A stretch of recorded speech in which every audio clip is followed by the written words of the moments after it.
Good afternoon, and thanks to everyone for joining us for our first ever AIS Virtual. While we miss being with you in person, we hope you find today's content both informative and useful in your decision making. Our core program this afternoon includes 3 sessions, will last about 90 minutes, and will immediately be followed by a virtual Meet the Experts, where our actuaries will answer questions for another half hour or so. All of today's content and more will be available on ncci.com later this afternoon. But let's get started with our first session and NCCI's President and CEO, Bill Donnell, sharing his thoughts on our workers' compensation system and the decade ahead. Bill? Thank you for joining us. This is a very challenging time for everyone. Many have told me the industry needs perspective right now, and my hope is that today's virtual AIS provides you with just that. You'll see your favorites, including the Stay the Line and Bob Hardwick's economic view. And for my part, I'll touch on 3 things. First, where we are with the coronavirus.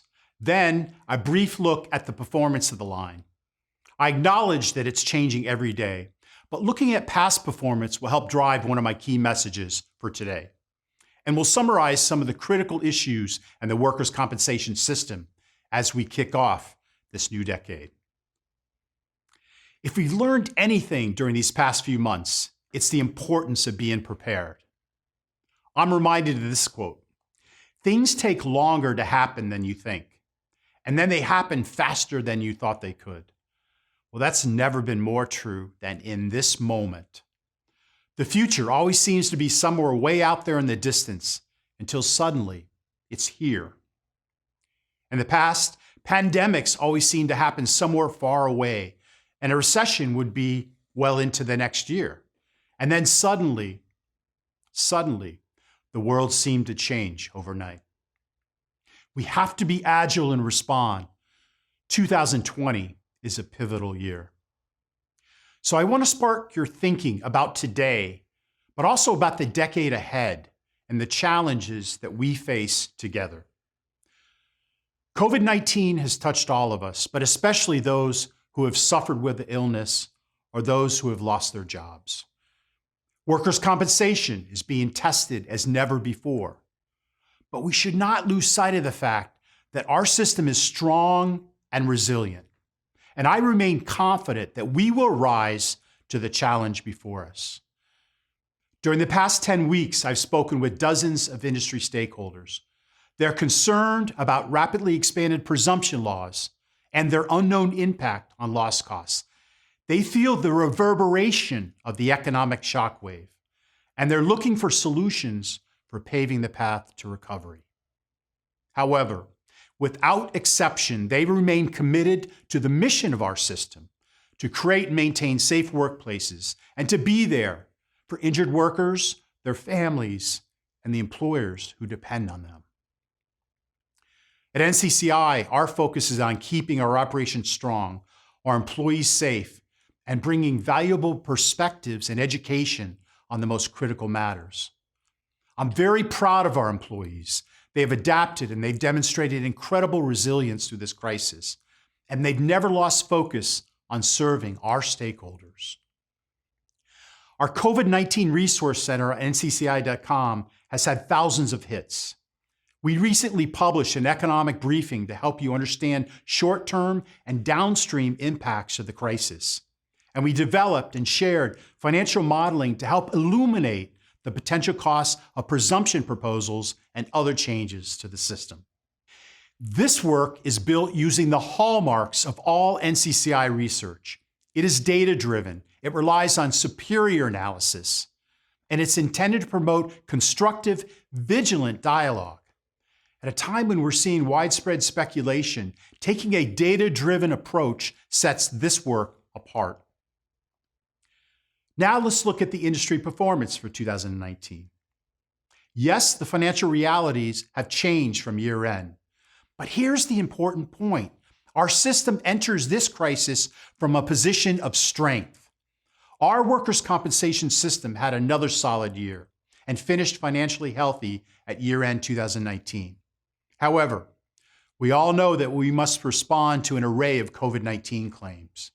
And we know that the economic downturn has devastated payrolls in many industries and will drive premiums lower. But our system has been resilient and reliable for over 100 years, and it's up to us as stakeholders working together to see that this continues. We need to address the immediate crises, but we also need to look ahead. Once we emerge from this moment, we need to ensure that our system remains healthy for the long term. Some issues we face are evergreen: safety, technology, changing workforce, and some topics we're just wrapping our arms around, like post-traumatic stress disorder and the gig economy, and of course, public health crises.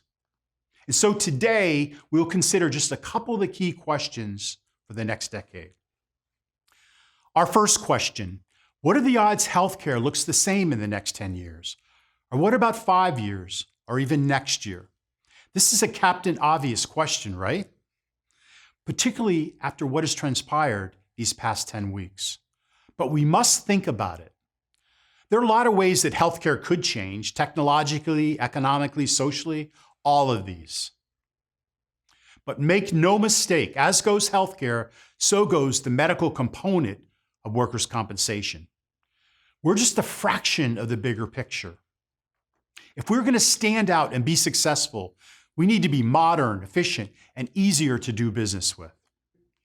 NCCI will soon release a special AIS follow-up session highlighting future medical transformations. One of the topics covered is how COVID-19 is accelerating the use of telemedicine. For the payer, it will clearly lower costs significantly. For the provider, it enables higher volume and increased use of electronic medical records. And for the patient, the convenience factor. Imagine getting a doctor's appointment on time, or at least the waiting room could be on your own couch. It's just one example of rapid, radical change. As one practitioner said, we've witnessed 10 years of change in 1 week. I am confident that healthcare will look much different in the decade ahead, and I'm hopeful that workers' compensation will keep up. Understanding what we can expect will help us prepare and act accordingly. Our next question: will cost trends change? This slide shows a nearly 30% drop in loss costs during the last decade. So what are the odds that this continues? Not long ago, themes seemed to be on a predictable course. Frequency dropping steadily for years, medical costs stable, and no dramatic swings in compensability and coverage. But we've seen how things can change in the blink of an eye. Clearly, the next 10 years is going to look much different than the last 10 years. Quite frankly, the unknowns are scary. Still, I remain confident that we will navigate these stormy seas because we have better access to data, analysis, and insights. We know where to focus. We understand the heightened need for vigilance. So imagining the future and what it means for workers' compensation involves asking questions for which we don't have all the answers, or in some cases, any answers. But it also reminds me what hasn't changed. So many things that were true in 1920 remain true in 2020 and will likely be true in 2030. Our workers' compensation system must be strong, healthy, and responsive. To get us there, we must be ever watchful to stay on top of the changes to our system and our world. We must be tireless and attentive. And that brings me to our word for this year. It's vigilance. One of my favorite definitions of vigilance includes the phrase devoted attentiveness. And I like that. It means that we won't get distracted. Vigilance is hard, as we're coming to understand during this pandemic. It requires a lot from all of us. But it's critical to ensure that we are there when workers and employers and our communities need us. And we're coming at this from a position of strength. This is our opportunity to rise up to the challenge. We want to be thought of as a caring and contemporary system, providing the best support for injured workers, attracting strong, talented people to our industry. We must continue changing the language we use and changing the way we think about employers, not policies, and injured workers, not claimants. People in this industry are proud of what they do. And I believe that this is the decade, this is the moment that we can change the narrative. And there's no better example to follow than the one set by the people who are on the front lines of our effort, the people who interact with and care for injured workers every day. Sherry Boyd, I'm a certified case manager. My name is Marianne Dufault, and I'm director of the major case unit. My name is Cheryl, and I'm a senior telephonic nurse case manager. My name is Marcia, and I am a nurse case manager. Early on, right from the beginning, making that contact, it might be that the patient's unconscious, but we can connect with the family, helping them understand what's going on. We try to start that from day one just by fostering that relationship. Our goal is to maximize their recovery and to return them to wellness. One of the most important things is just gaining that, that trust with the family, because generally the patient doesn't have a voice at that time. I want to establish a rapport with them, learn what makes them unique. You know, we really are able to work closely with the injured workers and their families to get them, for example, to centers of excellence, to make sure they're getting the best quality rehab care in order to get that best outcome down the road.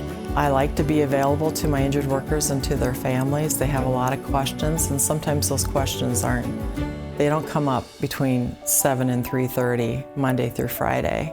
There are so many pieces in the puzzle to get people to where they need to be, to get them timely care and get the services that they need.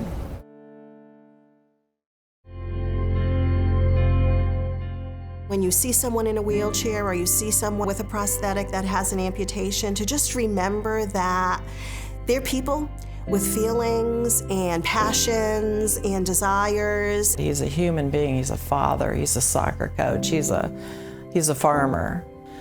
He's not just a brain injury laying in that bed. They want a normal life just like we do. And that in workers' compensation, we help them get that. I love it when we can change someone's mind about workers' compensation. You know, workers' comp in the past, it was a stigma. It doesn't have to be. In the workers' compensation system, we try to do the right thing for every injured worker. So we're working constantly to get them the most appropriate care possible. Workers' compensation may have gotten a bad rap or may not even be considered in the past. And now we have an opportunity to show them that there are so many avenues you can go that you can help people. But I've never really viewed it as workers' compensation, more than I've just viewed it as caring for the injured worker and for his family. You know, when they tell you, I felt the whole way that you had compassion and that you cared for not just me, but my family. It's been more rewarding than I ever anticipated. This is a profession where you can really get a positive feeling about what you do. I love my job. There are so many moments that you know you're making a difference for good. And that's why we're here. That's why we're here.